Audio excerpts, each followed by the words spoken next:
Welcome to the slop farm. Enjoy the video.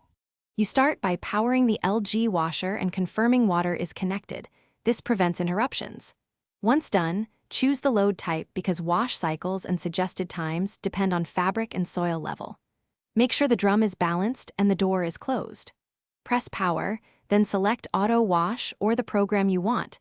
Doing this first lets the machine compute a recommended time.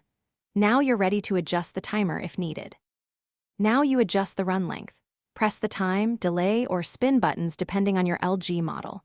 These controls let you finely change minutes or spin intensity.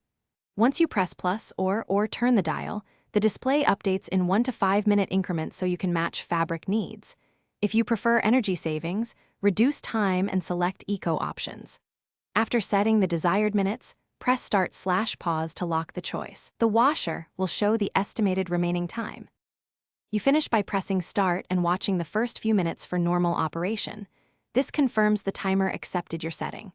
If the time won't change or the machine won't start, reset power by unplugging or holding power for about 10 seconds, then reselect the program and reapply your time. Make sure to note any error codes. For example, E1/E2 usually signals water fill or drainage problems, which can prevent correct timing. If problems persist, contact service. Thanks for watching. Consider subscribing if we helped you today.